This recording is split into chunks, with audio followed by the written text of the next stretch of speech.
Setelah gabung dengan BOP, akhirnya Indonesia mengirimkan 8.000 personil untuk ada di dalam pasukan ISF, International Stabilization Force. Pasukan yang dibentuk BOP yang katanya akan bertugas untuk melindungi warga sipil, menjaga keamanan pasokan bantuan ke Gaza, dan untuk melucuti semua persenjataan yang ada di Gaza termasuk adalah Hamas. Banyak yang khawatir, TNI masuk ke sana apa nanti tidak akan konflik dengan kaum muslimin, dengan penduduk Gaza yang mereka memperjuangkan haknya. Bagaimana kalau nanti kemudian TNI harus ikut komando ISF untuk melucuti, bahkan mungkin terjadi bentrok dengan kelompok perjuangan Hamas di sana. Apakah para bapak yang mengambil keputusan ini tidak khawatir itu terjadi? Karena seandainya terjadi, ini bukan hanya memalukan dan juga memilukan, tapi juga mencoreng citra Indonesia sebagai negeri mayoritas muslim. Dan juga bukan nggak mungkin Pak, akan menimbulkan kemarahan. Bukan saja dari warga muslim Gaza, tapi juga dari Indonesia. Jadi hadirnya Indonesia di BOP dan juga di ISF ini untuk kepentingan siapa? Kepentingan Indonesia, Gaza, atau jangan-jangan kepentingan global yang bukan kepentingan kita. Yang jelas hadirnya ISF saja di Gaza itu sudah aneh. Kenapa yang kemudian harus dilucuti adalah orang yang menjadi korban. Bayangin ada orang yang dibegal, dirampok, istri anak perempuannya diperkosa, saudaranya dibunuh, tapi kemudian mereka tidak boleh memberikan perlawanan, nggak boleh punya senjata. Tapi yang pembunuhnya, perampoknya, pemerkosanya, justru mereka punya senjata dan punya andil menentukan nasib korban. Wow, logika apa ini? Maka sudah banyak yang khawatir Pak, dengan kehadiran Indonesia di BOP dan juga di ISF ini. MUI sudah mengkhawatirkan, Profesor Darnoto dari MUI sudah mencemaskan jangan sampai kemudian Indonesia khususnya TNI terperangkap di dalam kepentingan hegemonik Amerika Serikat dan Zionis. Apalagi nih buat kita kaum muslimin jelas banget Nabi berpesan unsur akhoka zoliman aukana mazluman.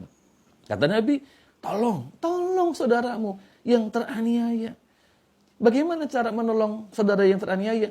Tolong mereka, lindungi, jaga, dan kemudian hentikan orang yang melakukan penganiayaan tadi. Jadi harusnya yang merampok, yang membunuh, yang memperkosa, tangkap, hukum, bukan diberikan hak suara. Dan bukan malah korban yang dilucuti senjatanya dan dihentikan perlawanannya. Apalagi dalam tinjauan fikih Islam, para bapak sekalian, bahwa hukum kaum muslimin bergabung dalam pasukan di bawah komando orang kafir, hukumnya adalah haram. Benar, Nabi mengizinkan non-muslim ikut bergabung dalam pasukan Islam, tapi dia berada di bawah komando kaum muslimin, ada di bawah kepemimpinan kaum muslimin, bukan malah sebaliknya.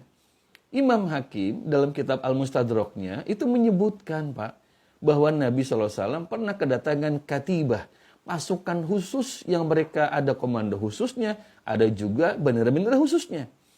Dari Bani Qainuqa, lalu Nabi tanya apakah mereka masuk Islam? Kata sahabat, belum.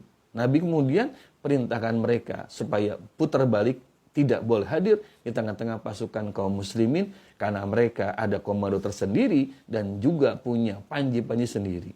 Nah hari ini, kita kaum muslimin kalau jadi berangkat ke Gaza dipimpin oleh negara kafir muhariban fi'lan.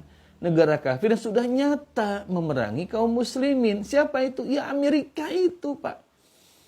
Apalagi nanti pasukan ISF akan dipimpin perwira Amerika yang dia pengalaman membunuh kaum muslimin di Irak dan Afghanistan. Masa mau gabung dengan pasukan seperti itu? Dan ulama sepakat hukumnya haram. Kaum muslimin ada di bawah komando pasukan yang dipimpin oleh orang-orang kafir. Apalagi yang jelas-jelas muhariban fi'lan. Nah kita, bangsa Indonesia, konon sudah punya prinsip dari para founding father, kita anti penjajahan. Baca lagi Muqaddimah UUD 45 bahwa setiap penjajahan harus dihapuskan. Maka hadirnya di BOP ini sebetulnya sudah pertanyaan besar, big question. Kita nih bantu siapa? Bantu yang terjajah atau malah menyudutkan yang sudah terjajah dan menolak yang menjajahnya? Makin jelas kalau kita umat Islam ini butuh agenda sendiri.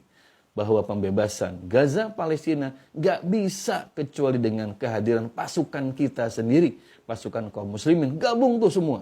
Pasukan kaum muslimin, Qatar, Arab Saudi, Turki, Indonesia. Bebaskan Palestina, Gaza dari cengkraman Zionis.